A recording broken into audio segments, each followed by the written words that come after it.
مفتی صاحب میرا ایک آپ سے سوال ہے بڑا اہم. آپ ماشاءاللہ اکثر بیانات کے اندر جو ہے نا عاملوں کے خلاف یا محتمیم جو قبضہ کر لیتے ہیں اور کرائے کے بچوں کو رکھ لیتے ہیں اور پھر وہ مال بٹورتے ہیں, ان کے خلاف بات چیت چلتی رہتی ہے, ٹھیک ہے. اب اس سے آگے جا کے میں ذرا یہ کہوں گا کہ جیسے مثال کے طور پر اگر کسی بھی مساجد کے اندر جیسے ایک تبلیغی جماعت جاتی ہے, 8-10 آدمیوں کی جماعت ہوتی ہے, وہ 2 آدمیوں کو نظم کے لیے بھیجتے ہیں 1000-2000 روپے 3000 روپے دے کے کہ جا کے کھانا پینا لے آئیں. تو ان سے تو یہی امید ہے کہ وہ اس میں تو غبن کا کوئی چانسز نہیں ہے, وہ تو اللہ کے راستے میں نکلے ہوئے, اور 1000-2000 میں کیا غبن کریں گے اگر کوئی خدا نخواستہ کرنا چاہے بھی تو. لیکن جیسا کہ آپ دینے والوں کے متعلق بھی اکثر فرماتے ہیں کہ دینے والے جو ہے نا وہ اندھے ہوتے ہیں اور پھر اپنی کیا آپ اس کو کہنا چاہتے ہیں, لیکن وہ کیونکہ بغیر تحقیق کے جو دیتے ہیں, ٹھیک ہے.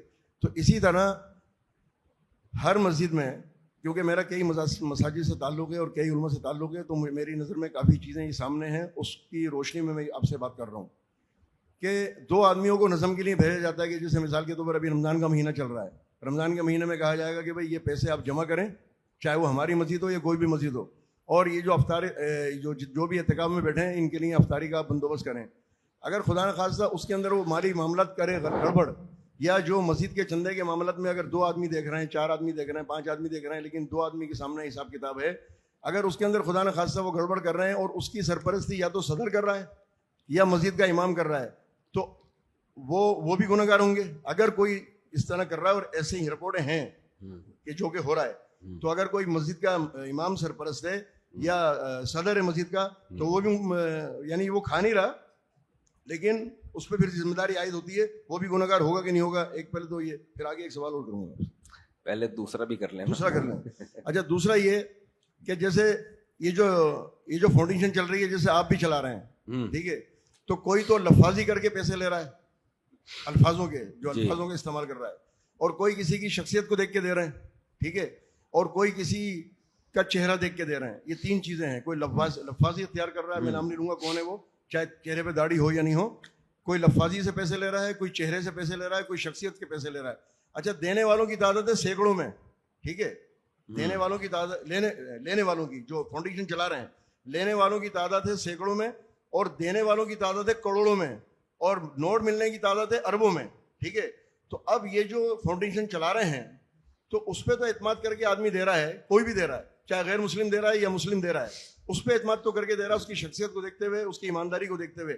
لیکن اگر جو دنیا سے چلا جاتا ہے اور وہ اپنی, اگر کوئی جو ساتھ کے ٹیم کے لوگ ہیں ان کا اکاؤنٹ کھول رہا ہے, یا کسی کی 1 بیوی ہے یا آپ کی 4 بیویاں ہیں, اگر آپ ان کے اکاؤنٹ کھول رہے ہیں, ٹھیک ہے, ان کو پارٹنر بنا رہے ہیں کہ میرے پیچھے یہ چلائیں گے, تو آپ ان پہ اعتماد کیسے کر سکتے ہیں, یا فاؤنڈیشن والا ان پہ اعتماد کیسے کر سکتا ہے, جی جو بھی یہ نظام چلا رہا ہے. 2 سوالات کیے ہیں انہوں نے. ایک تو مسجدوں میں اعتکاف سے متعلق لوگوں سے پیسے لیے جاتے ہیں, پھر ان میں بعض دفعہ گڑبڑ ہوتی ہے, کوئی حساب نہیں ہوتا. تو مالی معاملات میں تو شریعت نے بہت سخت تاکیدات کی ہیں, بہت سخت. بات یہ ہوتی ہے کہ دیکھیں اکاؤنٹیبلٹی ہونی چاہیے نا, ایسا نہیں ہو کہ ایک بندے کے چہرے پہ دیکھ کے بس پیسے دے دیے. جب اجتماعی نظم ہوتا ہے تو اس میں چاہے مسجد ہو, مدرسہ ہو, کوئی بھی ادارہ ہو, تو اس کا لکھت پڑھت ہونی چاہیے. اعتکاف والوں کے لیے کتنے پکوڑے آئے, کتنے سموسے آئے, کہاں سے آئے, سب چیزیں لکھی بھی ہونی چاہیے. تو اس میں پھر دھاندلی کا چانس کم ہو جاتا ہے. ہمارے ہاں مذہبی طبقے میں ایک بڑا مسئلہ یہ ہے کہ اگر بعض لوگوں میں, سب میں نہیں ہوتا, حساب مانگ لیا جائے تو اپنی انسلٹ سمجھتے ہیں, وہ سمجھتے ہیں آپ کو ہم پہ اعتماد نہیں ہے. بھائی بات اعتماد کی نہیں ہے, بات شریعت کی ہے کہ اللہ نے معاملات کو لکھنے کا حکم دیا ہے. ہاں, کوئی آپ پہ ٹرسٹ کر کے, آپ کی ذات پہ ٹرسٹ کر کے کہہ رہے ہیں آپ یہ جہاں چاہو خرچ کر دو, اور پوچھتا ہی نہیں ہے, وہ آپ کا اس کا انڈیویجولی ایک معاملہ ہے. کسی کو کسی پہ ایسا ٹرسٹ ہوتا ہے کہ یار آپ خرچ کر دو, ہمیں بتانے کی بھی ضرورت نہیں ہے. تو یہ تو انڈیویجولی تو ٹھیک ہے یہ, لیکن جہاں اجتماعی نظم کی بات آئے گی وہاں یہ ٹھیک نہیں ہے. تو وہاں یہ ہے کہ امام سے بھی پوچھا جائے گا کہ یہ جو چندہ مسجد کا آیا یہ کہاں گیا ہے. اس میں امام کو غصہ آ رہا ہے, تم کون ہوتے ہو پوچھنے والے؟ بھائی تم نہیں, مسجد کمیٹی پوچھ رہی ہے آپ سے, اور کمیٹی کے ذمے وہ بعض مسجدوں میں دیکھا پورا لکھ کے لگایا ہوا ہوتا ہے انہوں نے, اتنا پیسہ آیا, اتنا خرچ ہوا. یہ اچھی بات ہے, تو ایک ایک چیز کلیئر ہونی چاہیے. دوسری بات جو آپ نے کہی ہے کہ بعض لوگ ٹرسٹ بناتے ہیں, فاؤنڈیشن بناتے ہیں, لوگ ان پہ اعتماد کر کے تو وہ مر جاتے ہیں, تو پھر وہ اپنے ہی رشتہ داروں کو بنا کے چلے جاتے ہیں. تو ان پہ کیا اعتماد کیا جا سکتا ہے. تو یہ بات بالکل درست ہے کہ جس کی بھی کوئی فاؤنڈیشن یا ٹرسٹ ہو اس کو چاہیے کہ وہ یہ اپنے مرنے کے بعد دیکھے کہ یہ کون چلائے گا اس کو, کون اس کا انتظام چلائے گا. تو اس میں اپنے چاچے مامے نہیں, جو قابل اعتماد ہو. بعض دفعہ اپنے رشتے داروں پہ بھی اعتماد ہوتا ہے تو قابل اعتماد لوگوں کے حوالے کر کے جانا چاہیے اس کو. بہت دفعہ ایسے ہوتا ہے بڑے لوگ چلا رہے ہوتے ہیں, وہ جانے کے بعد پھر آڑے ترچے لوگ آ جاتے ہیں اور وہ دو نمبریاں ہوتی ہیں, اس میں جو حرام کاریاں ہوتی ہیں. ہم نے ایک عالم سے سنا, وہ فرماتے تھے کہ یہ جتنے ٹرسٹ اور فاؤنڈیشن والے لوگ ہیں نا, ثواب ملنا تو دور کی بات, یہ قیامت میں بس عذاب سے بچ جائیں اتنا کافی ہے. جو اس میں دھاندلیاں ہوتی ہیں کافی ہو گیا. یہ جو اعتکاف کے پیسے لینے کے بعد جو بچتے ہیں اور وہ اعتکاف وہ واپس لوٹائیں, نہیں کسی ماہ وہ واپس لوٹانے چاہیے. تو ان سے یہ نہیں کہنا چاہیے کہ وہ مسجد میں ڈال دیں, آپ کیوں کہہ رہے ہیں, ٹھیک ہے. ان سے کہیں کہ یہ آپ کے پیسے بچے ہیں, وہ سامنے غلہ پڑا ہوا ہے, اگر چاہیں تو ڈال دیں, چاہیں تو اپنی جیب میں رکھ لیں. یہ بہتر ہے یا یہ کہنا کہ آپ کہیں تو شرما حضوری کہے گا کہ ڈال دیں پہلے اس کو. نہیں 8,000 10,000 لے رہے ہیں, اس میں بچے گا کیا؟ اگر بچے, اگر میں کہہ رہا ہوں ہاں تو 1,000-2,000 بچ رہے ہوتے ہیں, اس میں اصل میں ٹینشن ہوتی ہے. یہ لیں پھر اب مسجد میں ڈال دیں, ان سے اجازت لے لی, بھائی جس کو چاہیے لے لو, جس کو نہیں چاہیے ہم مسجد میں ڈال دیں گے. چلتا ہے اتنا, چلتا ہے. وہ 10-15 لاکھ کی رقم تھوڑی ہے. ساری باتیں آپ کی تھوڑی ٹھیک ہوتی ہیں. اچھا چلیں, کھا نہیں لیں, کھانے کی اجازت نہیں 1 روپے بھی. ان سے پرمیشن لے لیں کہ بھائی جو 500-1,000 روپے بچیں گے آپ اجازت دے دیں, ہم مسجد کے ڈبے میں ڈال دیتے ہیں, اور جس کو نہیں اجازت دے رہا چاہیے واپس لے لیں ہم سے.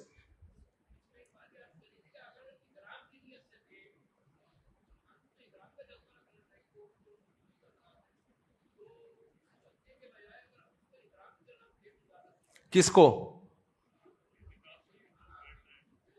جی جی جی جی جی جی صحیح ہے, صحیح جزاک اللہ. بھائی کہتے ہیں کہ اگر بیگم کو کوئی خاص میڈیکل مجبوری نہ ہو. اچھا دوبارہ میں یہاں ویڈیو اناؤنسمنٹ بھی کر دوں, 13ویں روزے کے بعد ہمارے ہاں اعتکاف کے لیے رجسٹریشن شروع ہو جائے گی. پہلے آئیے پہلے پائیے کی بنیاد پہ. تو جنہوں نے بیٹھنا ہے اور کھانے کی مد میں جو انتظامیہ ہے وہ 8,000 روپے لے رہی ہے, تو اس میں سحری اور افطاری کا انتظام ہوگا. جو بچ جائیں گے پھر وہ بتا دیا جائے گا کہ کیا کرنا ہے, واپس کر دیں یا آپ کی اجازت سے مسجد میں دے دیں, یا رفیع بھائی سے مشورے کے لیے ان کو دے دیں. اگر بیوی کی کوئی خاص میڈیکل مجبوری نہ ہو لیکن وہ اس وجہ سے کہ بچوں کی پرورش کی تمام تر ذمہ داری اس پر ہے, کوئی خاندانی سپورٹ موجود نہیں ہے, جسمانی اور ذہنی طور پر تھکا ہوا محسوس کرتی ہے خود کو, اس لیے وہ چاہتی ہے کہ اگلا بچہ 3 سے 4 سال کے بعد ہو, لیکن شوہر کی خواہش ہے کہ 2 سال کے بعد اگلا بچہ ہو. تو ایسی صورت میں شرعی رہنمائی کیا ہے؟ بیوی کو شوہر کی خواہش کے مطابق فیصلہ کرنا ضروری ہے, باہمی رضامندی ضروری ہے. دیکھیں کوئی خاص میڈیکل مجبوری اگر نہیں ہے تو یہ جو ہے نا خود کو تھکا تھکا محسوس, یہ سب کو, آج کل سب خود کو تھکے تھکے ہی محسوس کر رہے ہیں. یہ تو مرد بھی تھکے تھکے, عورتیں بھی, سبھی دی. اس کا حل یہ ہے کہ ایکٹیو ہونا چاہیے انسان کو. کوئی بیماری ہے تو ڈاکٹر کو بتائیں کہ کیا کمی ہے آپ کے اندر. آج کل تو ٹیسٹ ہوتے ہیں, پتہ چل جاتا ہے. ہمارے ایک دوست کی اہلیہ کو ایسے کپاہٹ رہتی تھی, بہت بیمار, کسی ڈاکٹر کو دکھایا, انہوں نے چند وائٹامن دیے فٹ فاٹ, تو اس کو لمبا کھینچنا نہیں چاہیے. تو میڈیکل سائنس نے اتنی الحمدللہ ترقی کر لی ہے کہ بہت سے مسئلے 2 منٹ میں حل ہو سکتے ہیں جو ہم لمبا کھینچتے ہیں. خاص طور پہ نفسیاتی جو بیماریاں ہوتی ہیں نا, رات کو جن نظر آ رہا ہے, چڑیل نظر آ رہی ہے, یہ ہو رہا ہے, یہ اکثر ڈپریشن کی وجہ سے ہوتا ہے. اس میں اگر شروع میں علاج ہو جائے نا تو 10-15 دن میں بندہ فٹ فاٹ. جو سائیکیٹرسٹ ہیں وہ میڈیسن دے دیتے ہیں, 8-10 دن میں فٹ فاٹ ہو جاتا ہے بندہ. اور اگر اس کو نہیں ٹھیک کیا, لے کے چلتے رہے اور عاملوں میں پڑ گئے, جن بھوت چڑیلوں میں گئے کام سے, زندگی برباد. میں نے ایسے پیشنٹ دیکھے ہیں, ان کو 18-20 سال کی عمر میں بیمار ہو گئے, دماغ ان کا خراب ہونا شروع ہو گیا, ماں باپ پریشان کہ کسی نے جادو کیا. میں نے کہا بھائی ڈاکٹر کے پاس لے کے جاؤ, 10-15 دن میڈیسن کھائیے, فٹ فاٹ ہو گئے ہمیشہ کے لیے. تو خام خمیں نا فنٹر بننے کی کوشش مت کیا کرو. تو یہاں بھی ایسے ہی جو خواتین کہتی ہیں خود کو تھکا تھکا محسوس کرتے ہیں ہم, یہ آج کل بڑے چل رہے ہیں, چلی ہوئی کام وام تو ہے ہی نہیں, آپ کو پتا ہے آج کل. بھائی کام تو ہماری ماؤں نے کیے ہیں یار, چٹنی بناتی تھی, سل پہ پیس رہی ہوتی تھی بیٹھ کے گھنٹہ. آٹا بھی گوندنا ہے, اب آٹا گوندنے کی مشینیں آ گئی ہیں اور گرائنڈر مشینیں آ گئی ہیں. کام یہ ہوتا ہے کہ اس کا پلگ لگانا ہوتا ہے اور بٹن دبانا ہوتا ہے, اس میں ٹھیک ٹھاک انرجی خرچ ہو جاتی ہے, ٹھیک ٹھاک انرجی. کیونکہ مشین اٹھانا, میں دیکھتا ہوں نا بچوں کو, بولو کہ میں جیسے کوئی چیز گرینڈ کرنی ہوتی ہے, بچوں کو بولتا ہوں نا بیٹا یہ کرو, تو مجھے لگ رہا ہوتا ہے ایسے جا رہے ہیں جیسے پتہ نہیں کوئی قیامت آنے والی ہے ان کے اوپر. تو یہ سستی کامن مسئلہ بنا ہے پوری قوم کا. تو کوئی بیماری ہے تو یہ خاتون ڈاکٹر کو دکھائیں. ہاں کوئی بیماری ہو, ڈاکٹر کہے کہ نہیں ابھی وقفہ ضروری ہے, اور ڈاکٹر بھی پھینکو نہ ہو, صحیح ڈاکٹر ہو, ریلائبل ڈاکٹر ہو, ورنہ ڈاکٹر بھی آج کل ماہر ڈاکٹر کم ہی ہوتے ہیں. تو وہ اگر کہتا ہے تو پھر ٹھیک ہے, روکا جا سکتا ہے نسل. اور اگر وہ نہیں کہتا تو پھر 2 سال کا وقفہ کافی ہے. دیکھیں شریعت میں لبرل لوگوں میں اور اسلام میں کیا فرق ہے. ہمارے ہاں ماڈرن اور لبرل لوگ کہتے ہیں کہ میاں بیوی کی جب شادی ہو جائے تو بچہ پیدا کرنے کے لیے دونوں کی پرمیشن ضروری ہے. دونوں چاہیں گے تو بچہ پیدا ہو, ورنہ نہ ہو. شریعت میں الٹا ہے, بچہ روکنے کے لیے دونوں کی پرمیشن ضروری ہے. سمجھ میں آ رہی ہے بات؟ دونوں میں سے ایک کی بھی خواہش ہے کہ بچہ ہو تو پھر نہ مرد کو روکنے کی اجازت نہ عورت کو. شوہر چاہتا ہے مجھے اولاد چاہیے تو بیوی روک نہیں سکتی, بیوی چاہتی ہے کہ مجھے اولاد چاہیے تو شوہر کوئی حمل روکنے کی تدبیر اختیار نہیں کر سکتا. اسلام یہ کہتا ہے بچہ روکنا دونوں کا رائٹ نہیں ہے, بچہ ہونا دونوں کا رائٹ ہے. سمجھ میں آ رہی ہے بات کہ نہیں آ رہی ہے؟ بچہ ہونا دونوں کا رائٹ ہے. لہذا کسی کو بھی یہ رائٹ نہیں ہے کہ وہ عورت کہہ دے کہ میں آپ کو بچہ نہیں دوں گی, نہیں ابھی نہیں, 2 ہو گئے یا تیسرا نہیں دوں گی. نہ, یہ عورت نہیں روک سکتی. نہ مرد کو یہ رائٹ ہے کہ وہ کہے چونکہ تمہارے 2 ہو گئے, میں اب مجھے خرچے پڑیں گے میرے اوپر, میں نہیں روک سکتا. نہیں, عورت چاہ رہی ہے تو ہوگی اولاد. تو اس لیے ایک طرف ہو جاؤ, یا تو انگریز بن جاؤ, انگریز کے پٹھو بن جاؤ, یا اسلام کی طرف آ جاؤ. ہاں کوئی میڈیکل ایشو ہے, بعض صحتیں عورت کی کمزور ہوتی ہیں, وہ نہیں ہو پاتا, پھر وہ ایک الگ بات ہے. تو اگر میڈیکل ایشو نہیں ہے جو عام طور پہ نہیں ہوتا. اچھا, میڈیکل ایشو کھڑے ہوتے ہیں حمل روکنے سے. حمل ہونا یا بچہ ہونا تو نیچرل ہے نا, اس سے میڈیکل ایشو تھوڑی کھڑے ہوتے ہیں. میڈیکل ایشوز جو کھڑے ہوتے ہیں, جو پیدا ہوتے ہیں, وہ ہوتے ہیں پریگننسی روکنے سے. کیونکہ روکنا آسان کام نہیں ہے. میڈیسن لیتی ہیں عورتیں, دوائیں لیتی ہیں, پریگننسی کو گراتی ہیں, اتنے مسائل ہیں اس سے. حمل روکنے کی کوئی ایک دوا بھی ایسی نہیں ہے جس کے خطرناک سائڈ افیکٹ نہ ہو. اگر کوئی دوا ہوگی نا جس میں کہیں گے کوئی سائڈ افیکٹ نہیں ہے, تو اس کا کم سے کم افیکٹ یہ ہوگا کہ بیوی کا موڈ خراب رہے گا جس دن وہ میڈیسن کھائے گی. اور بیگم کا موڈ خراب ہو, آرمی چیف کا موڈ خراب ہو جائے نا, اتنا برا نہیں ہے. آپ کے حکمرانوں کا موڈ خراب ہو جائے, ایس ایچ او کا موڈ خراب ہو جائے, کوئی اتنا بڑا مسئلہ نہیں ہوتا. بیگم کا موڈ خراب ہو, کوئی نہ کوئی گھر میں بہت بڑا مسئلہ کھڑا ہو جاتا ہے انسان, کیونکہ وہ پارسل کرتی ہے. یعنی وہ موڈ خرابی جو ہے نا وہ سب جگہ پھیلے گی. وہ بچے بلا وجہ پٹ رہے ہوتے ہیں, میاں کو بلا وجہ, پھر میاں بھی غصہ آ جائے, تباہی ہے. تو اس لیے چڑچڑا پن جو طبیعت میں پیدا ہوتا ہے, اس کا بہت بڑا دخل کس سے ہے؟ حمل روکنے کی دواؤں سے ہے. چڑچڑی ہو جاتی ہے طبیعت. حکیم محمد سعید صاحب نے ایک واقعہ لکھا تھا. انہوں نے لکھا کہ کسی کا واقعہ سنا ہے اپنی کسی پیشنٹ کا. ان کے گھر میں لڑائیاں رہتی تھیں, پھڈے رہتے تھے. تو کیا ہوا ہے کہ انہوں نے مشورہ دیا کہ بھائی اولاد پیدا کرو. تو کہتے ہیں جیسے ہی عورت کو پریگننسی ہوئی ہے نا, پھڈے ختم, کیونکہ اس کا موڈ ٹھیک ہو گیا. وقتی طور پہ بیماریاں تو ہوتی ہیں پریگننسی میں, لیکن وہ نیچرل ہیں, وہ حمل کا حصہ ہیں. لیکن حمل روکنے سے جو مسائل پیدا ہوتے ہیں وہ حمل سے نہیں ہوتے. ہاں ہر سال ہی بچہ پیدا ہو رہا ہے, اس کے لیے بیچاری کے لیے سنبھالنا مشکل ہو گیا ہے, یا صحت برباد ہوتی جا رہی ہے. بعض عورتوں کو صحیح خوراک نہیں مل رہی ہوتی, سارا فوکس مرد نے بچہ پیدا کرنے پر لگایا ہوتا ہے. کیونکہ بچہ جب بنتا ہے, عورت کو کیلشیم, خاص طور پہ جب وہ دودھ پلا رہی ہوتی ہے, آئرن کیلشیم کی کمی ہوتی ہے. تو وہ غذائیں جن میں کیلشیم اور آئرن ہو وہ اس کو انڈے منڈے کھانے پڑتے ہیں اس کو. اب آپ نے اس کو کدو کھلا رہے ہو, اس کو صرف جو ہے آپ نے ابلی ہوئی سبزیوں پہ ٹرکائی, کھلا ہی نہیں رہے اس کو, اور میرا بیان سنا ہے کہ بچے زیادہ پیدا کرنے چاہیے, تو وہ پھر ظلم ہو جائے گا. اور یہ بھی یاد رکھو, جب بچہ ماں کے پیٹ میں ہوتا ہے نا اور عورت کمزور ہو تو بچہ کمزور نہیں پیدا ہوتا, بچہ پورا صحیح پراپر ہو, وہ ساری طاقت ماں کی کھینچ لیتا ہے. سمجھ میں آ رہی ہے بات؟ یعنی ماں میں اگر کسی چیز کی کمی ہوگی نا تو اکثر بچے میں نہیں آتی وہ کمی, بچہ اپنے آپ کو, جیسے انڈا جو پیدا ہوتا ہے نا, مرغی جب انڈا دیتی ہے تو ماہرین کہتے ہیں انڈا اس وقت تک نہیں بنے گا جب تک انڈے کے اجزاء مکمل نہیں ہو جائیں گے. بھائی ہر انڈے میں ایک خاص مقدار میں آئرن ہوتا ہے, میگنیشیم, پوٹاسیم, جو سارے اس کے اجزاء ہیں, زنک ونک, جب تک وہ کمپلیٹ نہیں ہوں گے انڈا مارکیٹ میں نہیں آئے گا. اب ہوگا یہ کہ مرغی کا بیڑا غرق ہو جائے گا, کیونکہ مرغی جتنی اس کے اندر جو منرلز وغیرہ تھے وہ سارے اس نے پارسل کر دیے انڈے میں, کیونکہ انڈا بنے گا نہیں اس وقت تک. تبھی آپ مرغیوں کی خوراک صحیح نہ ہونا تو جو مرغی انڈا دیتی ہیں ان مرغیوں کا بیڑا غرق ہوتا ہے, انڈے کا بیڑا غرق نہیں ہوتا. انڈا پراپر نکل کے آئے گا مارکیٹ میں, مرغی کا آپ دیکھ لینا بال جھڑ گئے, بیڑا ہی غرق. تو اس مرغی کو کھلانا پڑتا ہے جو انڈا دے رہی ہے. سمجھ میں آ رہی ہے بات کہ نہیں آ رہی؟ کنجوس لوگ نہیں کھلاتے. میں نے مرغیاں پالی ہیں, ایک دفعہ ہمارے ایک دوست کے گھر میں گیا, انہوں نے مرغی خریدنی تھی مجھے, ایسا حال رکھا ہوا تھا مرغیوں کا. میں نے کہا ان کو کھلاؤ تو صحیح, جو گھر کا تھوڑا بہت بچا ہوا ہوتا ڈال دیتے, کہتے ہیں یار پھر انڈا مہنگا پڑتا ہے. میں نے کہا میرے بھائی مر جائے گی یہ, جانور پہ بھی ظلم کرنے کا گناہ ملتا ہے. تو ایسا ہی جب پیٹ میں عورت کی پریگننسی ہوتی ہے, بچہ ہوتا ہے نا, تو بچہ جب تک مارکیٹ میں نہیں آتا جب تک اس کے وہ کمپلیٹ نہیں ہو جاتا, تو بیڑا کس کا غرق کر دیتا ہے, وہ ماں کو خوراک صحیح نہیں مل رہی ہے تو وہ ماں کو چوس لیتا ہے. تبھی پھر بچہ پیدا ہونے کے بعد پھر خواتین میں ہڈیوں کے مسائل, کمر کے مسائل, بال گر گئے سارے اور چہرے کی رونق ختم ہو گئی ہے. وہ ہیں جن کے میاں کیا ہیں, کنجوس. نہیں آ رہی سمجھ بات؟ جن کے میاں کیا ہیں, کنجوس قسم کے میاں ہیں. تو یہ ان کے ساتھ ایسا ہوتا ہے. تو اس لیے اچھی خوراک گھر والوں کو کھلایا کرو. اچھی کا مطلب کھجور, گوشت, کھجور, انڈے, 3 چیزوں کو فوکس کرو. گوشت کے پیسے نہیں ہے تو انڈا.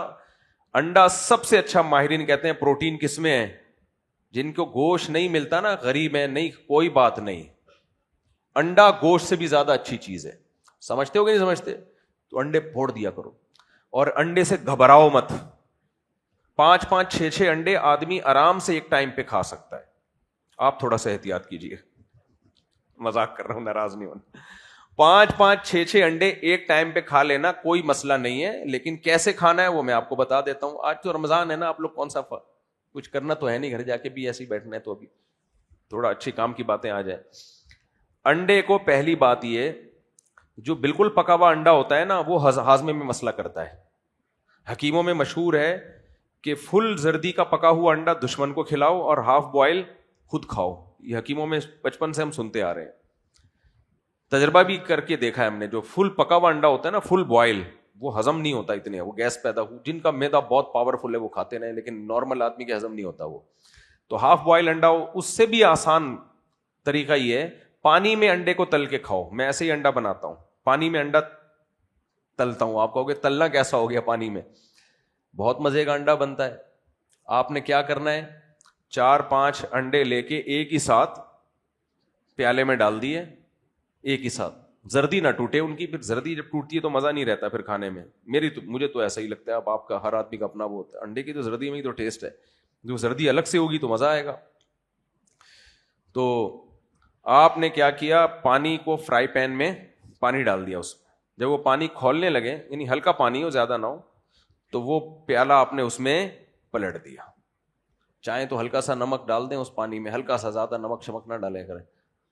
تو وہ پانی میں ہی وہ نمک بھی پکا ہوا نمک کم نقصان دے, کچا نمک زیادہ نقصان دیتا ہے. جو بلڈ پریشر کے مریض ہیں, کچا نمک کھا کے ایک دم BP شوٹ کرتا ہے ان کا. پکے ہوئے نمک سے اتنی جلدی اثر نہیں ہوتا, تو نمک کو پکا لیا کریں. تو آپ نے کیا کیا, پانی فرائی پین میں تھوڑا سا پانی, جتنا آئل ڈالتے ہیں, وہ جب اچھی طرح گرم ہو گیا تو وہ 5 انڈے یا 4 انڈے یا 3 انڈے حسب توفیق آپ نے اس میں ڈال دیے. اور اب امن اور شانتی کے ساتھ بیٹھ جاؤ, جلد بازی نہیں کرو. کھڑے ہو کے دیکھو نہیں یہ پک کیوں نہیں رہا, کیونکہ وہ دیر لگائے گا, تیل میں فوراً پک جاتا ہے. کیونکہ اس نسخے میں یہی ہے کہ انسان کو ٹینشن شروع ہو جاتی ہے, پکنا کیوں نہیں پک رہا. پھر وہ جا کے کیا کرے گا, چمچ سے نا اس کو ہلانا شروع کر دے گا, پلٹنا شروع کر دے گا, اس سے زردی ٹوٹ جائے گی, وہ انڈے کا مزہ خراب ہو جائے گا. تو آرام سے بیٹھ جاؤ بس.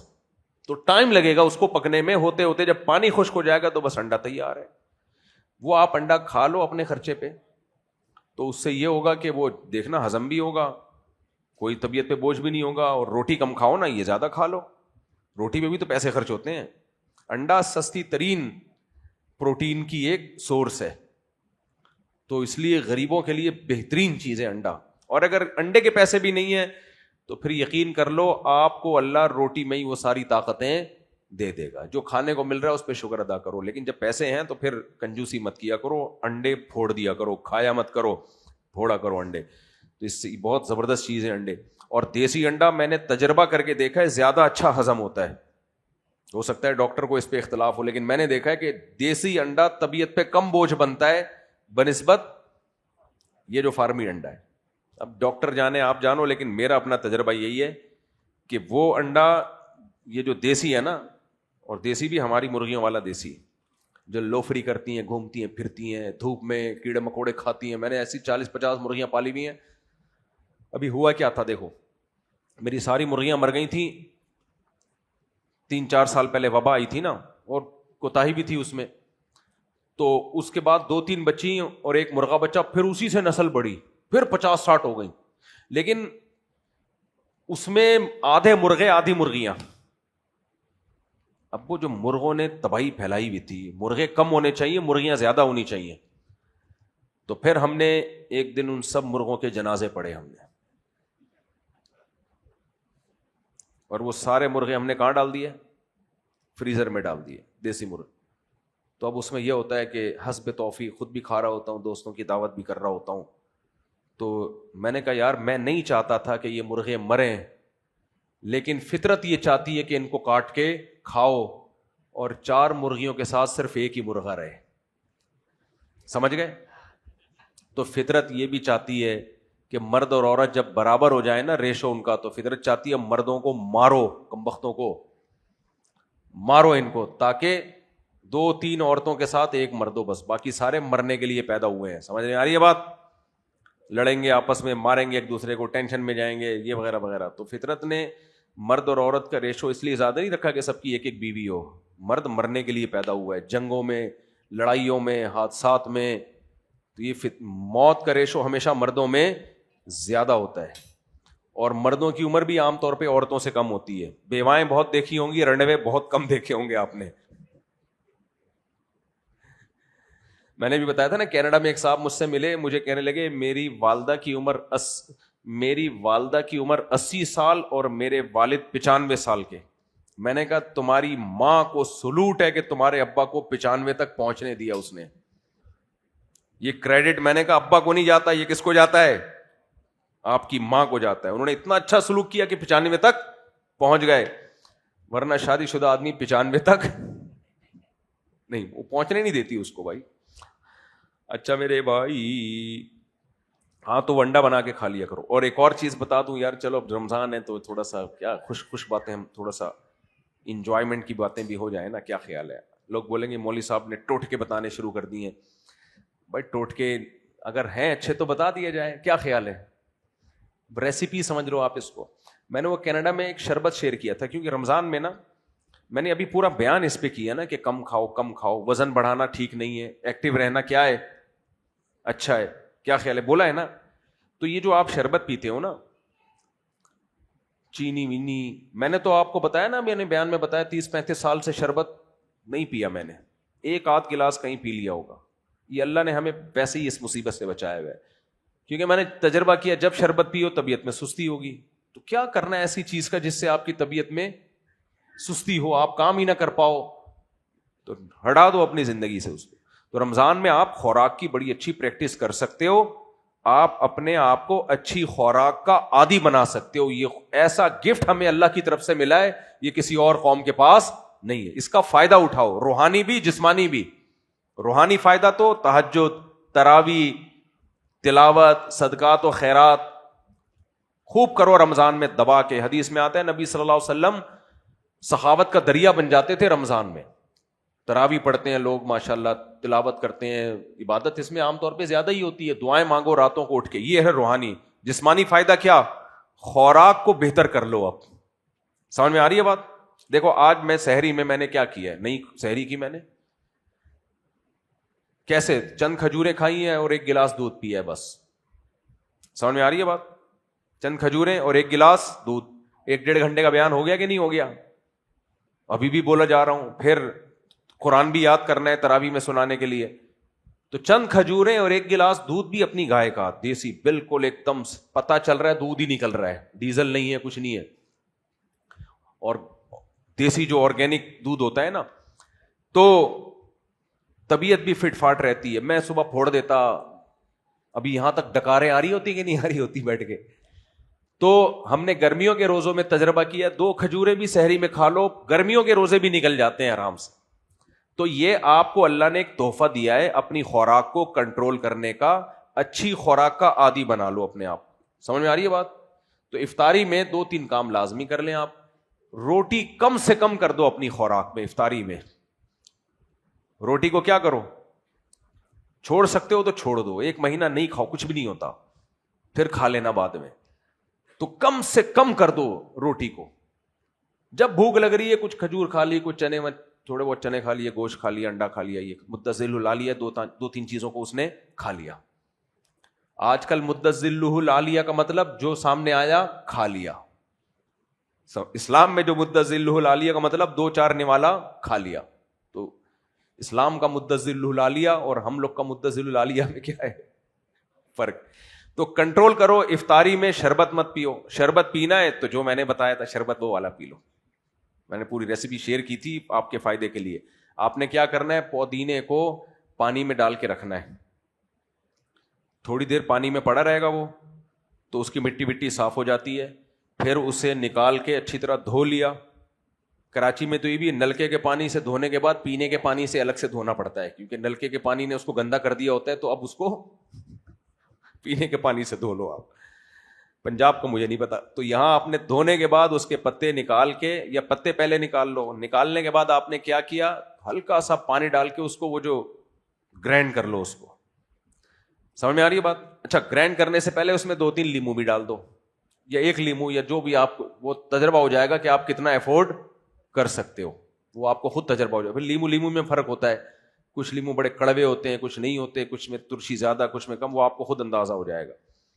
تو وہ آپ نے چھلکوں سمیت اس میں بیج نکال لو، چھلکوں سمیت گرینڈ کرنا ہے. اس میں چھلکے نہیں نکالنے. اس میں لیمن کا چھلکا بہت ہی کوئی خاندانی چیز ہے، تھوڑی خاندانی ہوتی میں نہیں بتاتا آپ کو، میں نے تجربہ کیا ہے، بہت ہی کوئی خاندانی چیز ہے لیمن کا چھلکا.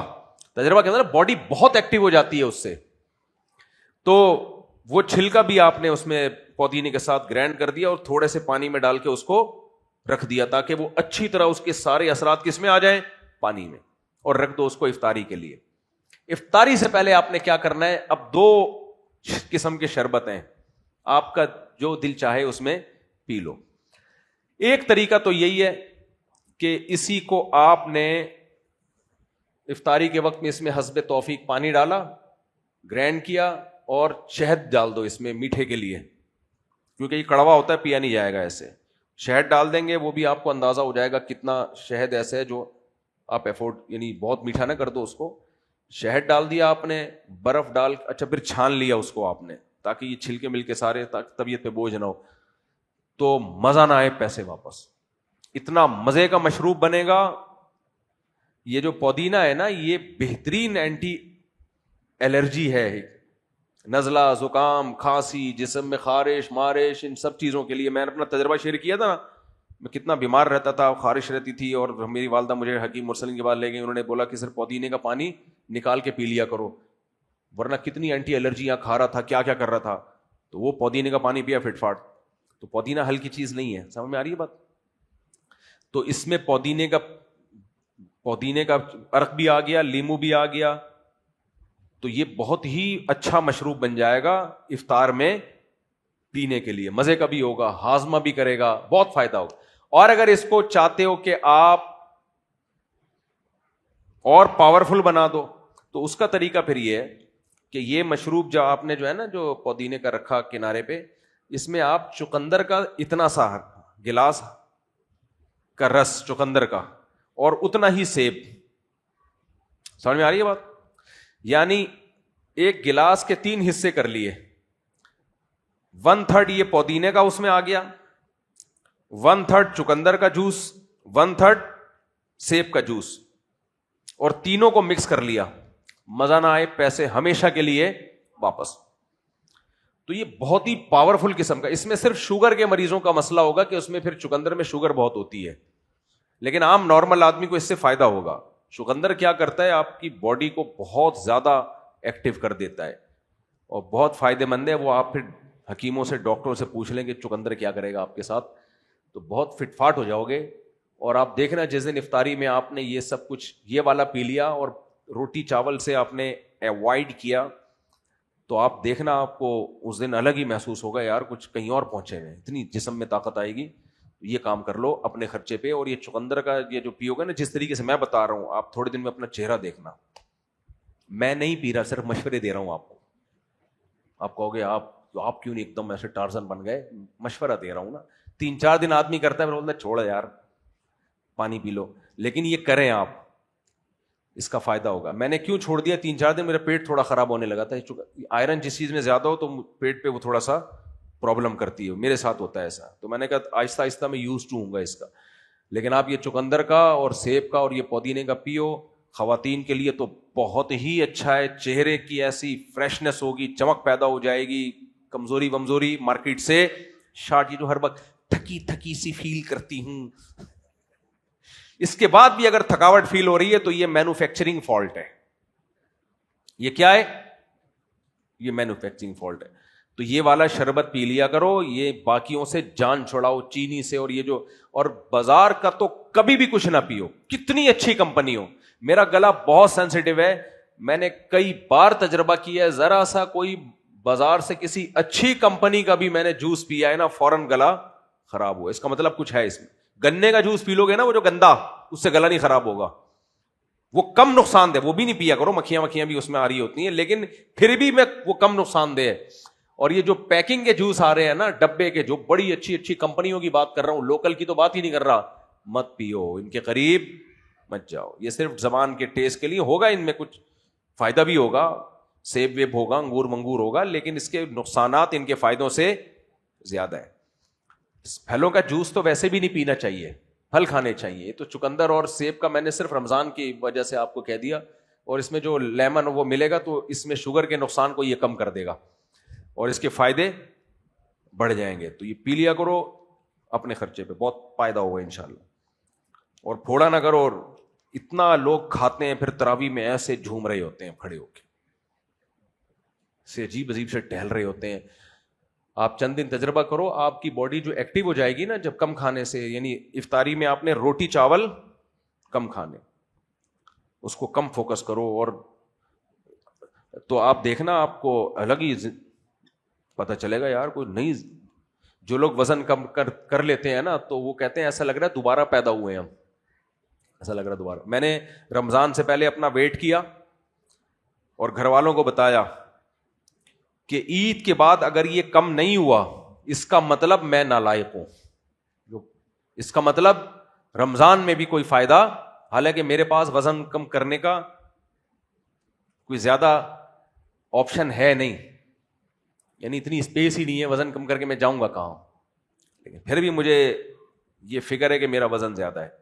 تو رمضان میں اگر وزن کم نہیں ہوا, میں نے پہلے روزے کو وزن چیک کیا, میں نے کہا اگر یہ عید کے بعد بھی اتنا ہی ہے, اس کا مطلب رمضان سے ہم نے کوئی فائدہ نہیں اٹھایا. تو اس لیے میں آپ لوگ بھی وزن چیک کر لو, اور میں گارنٹی سے کہتا ہوں رمضان کے بعد ڈبل نہ ہوا, جو اسپیڈ چل رہی ہے نا زیادہ ہی ہوگا. آپ تو بڑھائیں تھوڑا سا, آپ بڑھاؤ, آپ تو یہ چقندر مقندر پی لیا کرو, آپ کے لیے کوئی مسئلہ نہیں, چھوڑ دو, کھا لو. اور یہ جو لوگ چکنائی چھوڑ دیتے ہیں نا, چربی وربی, ایکچولی ڈاکٹر منع کر رہے ہیں. سب سے پہلے نقصان کیا ہوتا ہے, ان کی چہرے کی رونق ختم ہوتی ہے.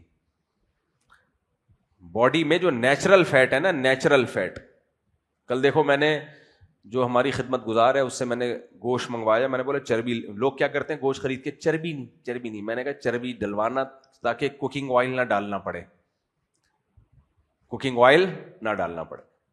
تو ہم تو چربی والا گوشت کھاتے ہیں. گوشت میں اللہ نے چربی رکھی اس لیے کہ کمبختوں یہ کوکنگ آئل سے کیا کرو, جان چھڑاؤ. اس گوشت کی لذت ہوتی ہے, طبیعت پہ بوجھ نہیں ہوتا, وہ مزہ آتا ہے کھانے میں. پتہ نہیں کن چکروں میں ڈال دیا. میں نے جب اس میں آئل دیکھا میں نے غصہ کیا, میں نے کہا بھائی اتنا آئل کیوں ہے؟ انہوں نے کہا بھائی وہ چربی کا آئل ہے یہ. وہ بے شک نہ پیو, وہ الگ سے نہ پیو, وہ بس اس آئل میں جو چربی میں پکا ہوا گوشت کھا لو, یہ کافی ہے. الگ سے چربیاں پیو گے تو وہ ایسا نہ ہو دھماکے کے ساتھ, کیونکہ اس کے لیے پھر ایکسرسائز بہت ضروری ہے. یہ کچھ اہم باتیں تھیں, اللہ کرے عمل کی اللہ توفیق دے. بچوں کو بھی وہی, بچوں کو تو پلاؤ یہ چقندر, سیب, اور اس کا جو اگر اللہ نے, اور سیب بہت سستے مل جاتے ہیں سبزی منڈی سے. لوگ کہیں گے مفتی صاحب وہ مشورے دے رہے ہیں جو اتنے پیسے, بھائی آپ سبزی منڈی جاؤ. میں اپنی, جب میں ذرا مصروفیت کم تھی, اپنی بکری کے لیے سبزی منڈی سے سیب لایا کرتا تھا, بکری کو کھلاتا تھا, اتنے مزے کے سیب تھے وہ. پھر لاتا تو بکری کے لیے تھا مگر ہم سب پھوڑ پھاڑ کے برابر کر دیتے تھے اس کو. تو یہ جو بڑے بڑے لال بڑے بڑے سیب آ رہے ہیں, اس تکلف کی ضرورت نہیں ہے. آپ جاؤ سبزی منڈی میں, پیسہ اللہ نے دیا تو جو مرضی لے. اچھا سیب بھی ہرا ہو, اس میں شوگر کم ہوتی ہے. ہرا سیب جو تھوڑا سا کچا سا ہوتا ہے نا, وہ اچھا ہوتا ہے, اس میں شوگر کم ہوتی ہے. شوگر سے بچاؤ اپنے آپ کو, میٹھی چیزیں کم کرو. تو سبزی منڈی جاؤ, وہاں بوریوں میں سیب مل رہے ہوتے ہیں. جو جس بیچارے کا پیسے نہیں ہے اس کے لیے میں کہہ رہا ہوں کہ وہ جاؤ, وہاں پورے لاٹ سیبوں کی ہوتی ہے, سستے سیب بھی مل جاتے ہیں, وہ اٹھا کے لے آؤ, پورا رمضان چلتا رہے گا. اور یہ جو تم کھلا رہے ہو اپنے بچوں کو, یہ کون سا فری پھوکٹ کے آ رہے ہیں, یہ بھی تو پیسوں کے ہی آ رہے ہیں نا. چینی بھی تو پیسوں کی آ رہی ہے, اور جو اس میں لال لال شربت ڈالے جا رہے ہیں یہ بھی تو پیسوں کے ہی آ رہے ہیں. تو یہ کون سا فری پھوکٹ میں ہے. تو اپنے بچوں کو کچھ دن اچھا کھلا لو, بیماریوں پہ جو خرچہ ہو رہا ہے اس کے پیسے بچ جائیں گے. کیسے بچوں کی آپ دیکھو چہرے پھیکے پھیکے بالکل سب فارغ ہوتے جا رہے ہیں. ہو گیا میرے بھائی, بچے لیے میں سمجھ رہا ہوں. جائز نہیں ہے بھائی, یہ میں نام نہیں لینا چاہ رہا. عید پر سب بچے نئے نوٹ مانگتے ہیں, کوئی سود سے پاک طریقہ بتا دیں. نئے نوٹ جاؤ ادھر بینک سے نئے نوٹ مل جاتے ہیں. بچے بھی بڑے فنٹر ہیں یار. مفتی صاحب کیا نئے نوٹ زیادہ دے کر پرانے نوٹ جائز ہے؟ نہیں, جائز نہیں ہے. میں کافی عرصے سے آپ سے ایک اہم معاملے میں رہنمائی, مجھے ایک لڑکی پسند ہے, وہ مجھے پسند کرتی ہے, ہم دونوں نکاح کرنا چاہتے ہیں, لیکن میرے گھر والے راضی نہیں ہو رہے. میرے گھر والوں کو ہماری بات کرنے پر کوئی اعتراض نہیں, جب میں نکاح کی بات کرتا ہوں تو منع کر دیتے ہیں کہ اور ہمارا اسٹیٹس اور ذات مختلف ہے. لڑکی یوسف زئی ہے اور میں سید ہوں, اس وقت میری تنخواہ 55,000 روپے ہے اور الحمدللہ مناسب کما رہا ہوں. یہ اس لیے کریں گے تاکہ رشتے آنا شروع ہو جائیں ان کے لیے. وہی رپورٹ پیش کریں, تنخواہ 55,000 روپے اور الحمدللہ مناسب کما رہا ہوں, میری عمر 24 سال ہے, اور گھر والے بولنے کہ شادی 28 سے 29 سال میں کریں گے. گھر والوں کی جملہ مکمل کرو, سیکھ جاؤ. یہ اچھا میرے گھر والے کریں گے 29 سال میں کریں گے. دوسری طرف لڑکی کے گھر والے بھی پریشان ہیں اور باقاعدہ رشتے بھیجنے کا مطالبہ کر رہے ہیں. اس لڑکی کا بھائی میرا بہت اچھا دوست تھا, مگر اس بات کی وجہ سے ہماری دوستی بھی خراب ہو گئی. وہ صاحب کہہ رہا ہے کہ وہ اپنی بہن کی شادی کہیں اور کر دے گا, مجھ سے نہیں کرے گا. ہم دونوں بہت پریشان ہیں, سمجھ میں نہیں آ رہا کہ برائے کیا کریں. میں بھی بہت پریشان ہوں یہ باتیں سن کے, آپ بھی بہت پریشان ہیں, میں بھی بہت پریشان ہوں. ٹھیک ہے, اس کا حل یہی ہے کہ جا کے کر لو یار. لڑکی کے ابا سے بولو بھائی میں 55,000 کما رہا ہوں تو دے دو بس. اس میں اگر وہ خوشی سے دے دیتے ہیں تو ٹھیک ہے, کر کے بتا دو ہو گئی ہے. گھر والوں کے معاملات بہت آج کل خراب ہیں, وہ نہیں کریں گے. اپنی زندگی گھر والوں کے چکر میں خراب مت کرو. ابھی شادی کر لو گے, گھر والے کہہ رہے ہیں 28 سال میں, ابھی 24 کے ہو, گھر والے کیا کہہ رہے ہیں 28, 25, 26, 27, 28. ابھی کر لی, 28 سال میں بچہ 4 سال کا ہوگا. آپ کا کیا خیال ہے, بچہ کتنے سال کا ہوگا؟ 4 سال کا. اور 28 میں کی تو اس وقت جا کے بچہ پیدا ہوگا. اور پھر لڑکی کی تو جیسے جیسے ایج بڑھتی ہے پریگننسی کے امکانات اسی حساب سے کم ہونا شروع ہو جاتے ہیں. وہاں کا بھی مسئلہ ہوگا, اور نفسیاتی مسائل اور پیچیدگیاں اور زیادہ شروع. تو لیٹ شادی میں بیگم بھی پیچیدگیوں کے ساتھ آئے گی, تو پھر الگ سے مسائل ہیں.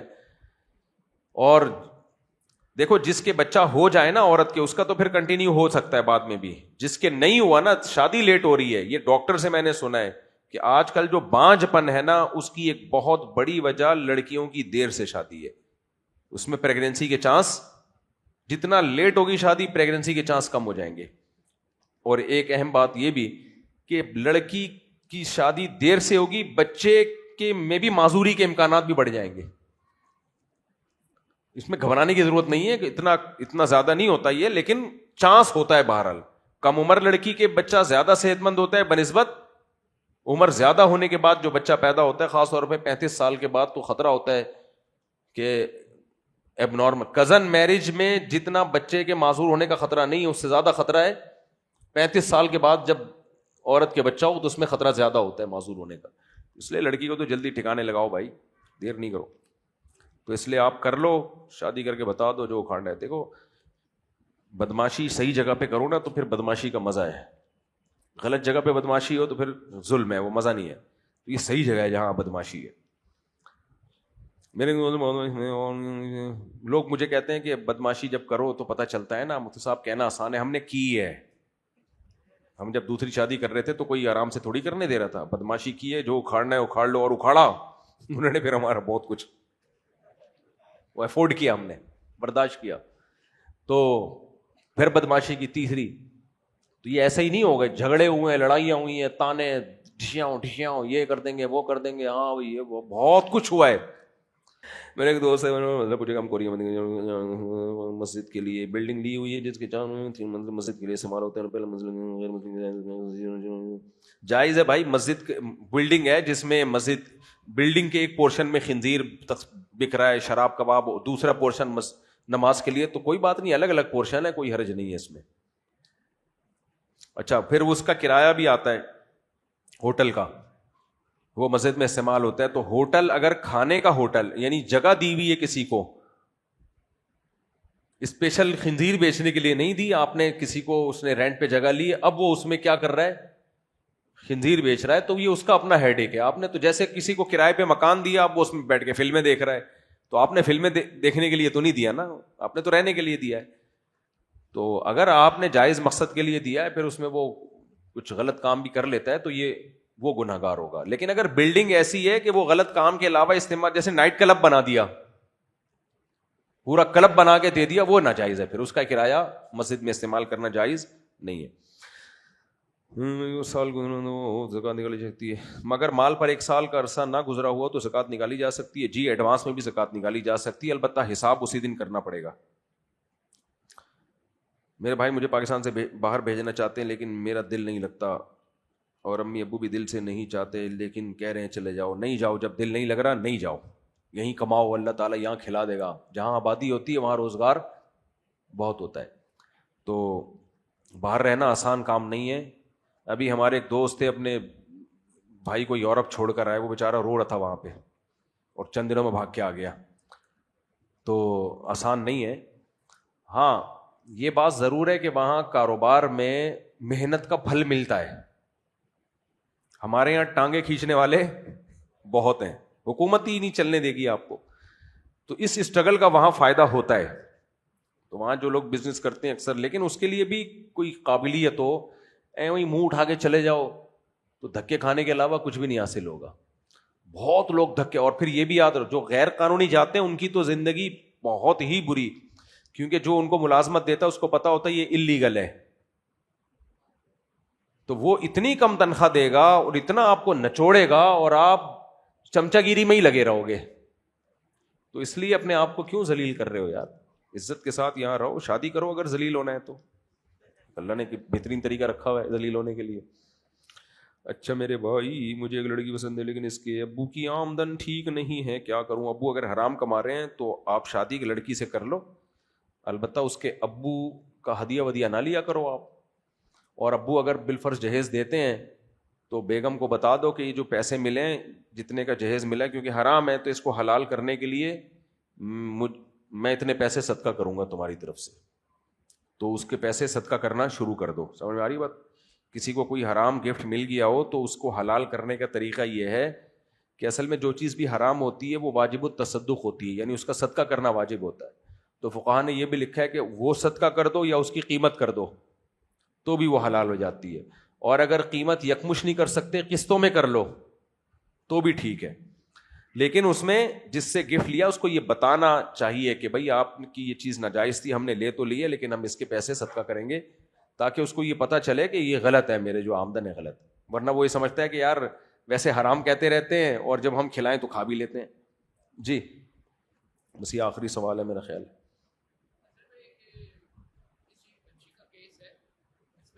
آپ کی نصیحت کی ضرورت ہے. وہ طلاق ہو کے گھر آ گئی ہے, بھائی بہن باپ ماں تو اس کی ہے نہیں,